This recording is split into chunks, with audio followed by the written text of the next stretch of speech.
onde nós tivemos a oportunidade de discutir a fundo matérias de fundo constitucional e outras tantas, nós discutimos e conseguimos comprovar que essa sentença era uma farsa. Marco, deixa eu aproveitar e falar de uma coisa que sempre aparece, que é um argumento falacioso do Moro, com relação ao caso do Lula. O Moro gosta de dizer que o Lula foi condenado em todas as instâncias, ele repete isso o tempo todo.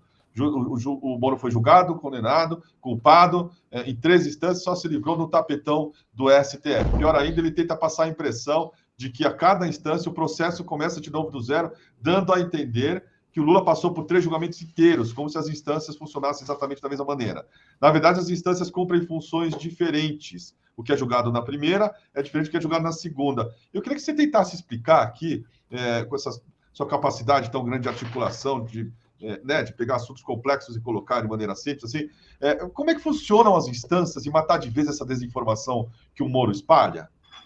Bom, na verdade, te agradeço aí mais uma vez pela oportunidade. No Brasil, quem não é culpado é inocente. A presunção é de inocência, não é de culpabilidade. Isso vale para Chico e vale para Francisco. Então, um dos maiores absurdos do mundo é a gente ter que conviver com gente que diz coisas como o que o Moro disse. O Moro foi juiz. Então, isso é uma aberração. Isso é um erro que nem, um estudante de primeiro mês, não é nem de primeiro ano, né, de primeiro mês de uma faculdade de Direito comete. Né? A presunção sempre vai ser de inocência. Se não foi formada a culpa da forma como ela poderia ou deveria ser, seguramente o sujeito permanece, do ponto de vista técnico, do ponto de vista, enfim, de todo e qualquer ponto de vista, ele permanece inocente. Né? Então, essa é uma premissa básica para qualquer iniciante nos estudos jurídicos. Isso vale no Brasil e em qualquer democracia do mundo. Não se formou a culpa, permanece-se, portanto, a condição de inocência mais do que comprovada. Tá? Então, essa é a primeira questão. A segunda questão, em relação a essas confirmações a que as sentenças dele foram submetidas. No país, enfim, nós estamos convivendo com uma situação absurda, que é a discussão sobre o juiz de garantia. Você deve estar acompanhando, enfim, hoje tem um belíssimo artigo do Marcelo Temer, inclusive na Folha de São Paulo, falando de um superpoder do presidente do Supremo de pautar determinadas matérias. O parlamento, no código, no pacote anticrime, votou a implementação do juiz de garantias exatamente para tentar descontaminar o julgamento da fase de instrução. Porque o sujeito que faz a instrução, que valora as provas, que faz, enfim, a inquirição das testemunhas, ele fica, de alguma forma, comprometido àquilo que ele próprio, de alguma forma, produziu. E ele acaba ficando vinculado a esse pensamento e o julgamento é quase que automático. Então, quando você separa a instrução do julgamento, você impede que situações, ou pelo menos procura impedir, que situações de contaminação ocorram. Mas, enfim, infelizmente, no Brasil, por conta, inclusive, dessa liminar, nós não temos ainda implementado o juiz de garantias. Então, o Moro fez a instrução, ele valorou as provas. Quando ele, na verdade, sentenciou, ele deixou um espaço muito pequeno para a revisão. A revisão ela pode ocorrer, né, evidentemente, quando você faz um exame mais aprofundado de determinado tema, que não era competência das instâncias superiores.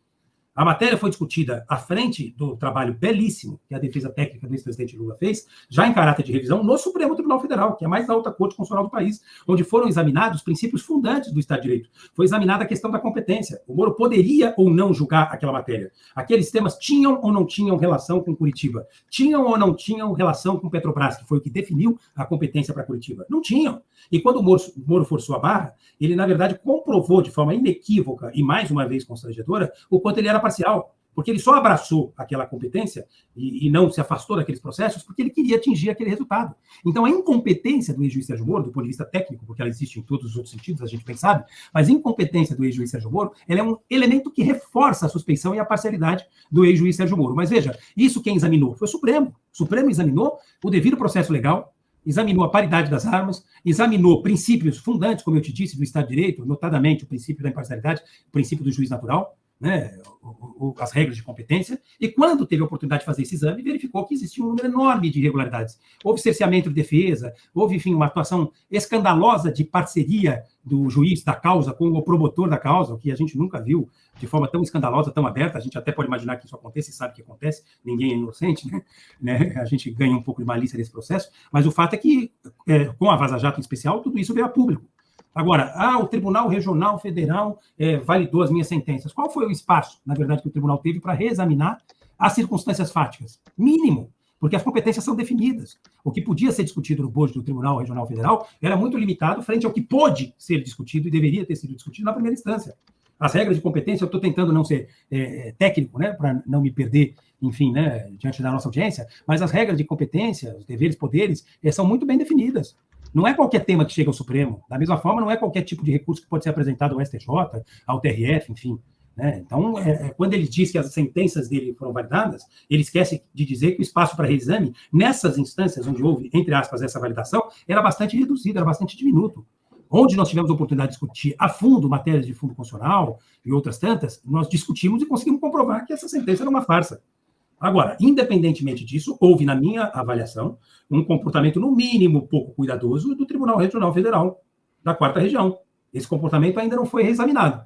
Existe uma responsabilidade compartilhada do ex-juiz Sérgio Moro com os colegas que validaram essas sentenças criminosas e infundadas. Então, quando ele chama essa turma à baila, talvez o que ele não esteja percebendo é que isso não vai ser um elemento de acreditação do comportamento que ele teve. Talvez vai ser um elemento de responsabilização compartilhada por esse absurdo que nós todos fomos obrigados a assistir. Né? Ninguém falou do julgamento dos desembargadores, mas, aliás, nós falamos, vocês falaram, a defesa técnica falou, mas nós tivemos circunstâncias constrangedoras. Uma delas, eu não sei o número de páginas, a defesa apresenta um recurso em não sei quantas horas, não dava para ler. O sujeito apresenta a resposta.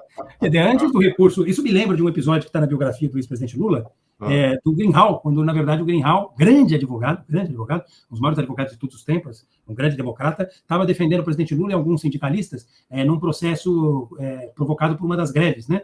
No início da década... Está no livro do Fernando Moraes, né, Marco? Exatamente. Em que ele, na verdade, vai examinar determinado processo e ele pega um escrivão, simplesmente, ele está adiantando o serviço, e digitando, não, datilografando, provavelmente numa Olivetti, ele estava datilografando a sentença de um julgamento que ia acontecer no dia seguinte.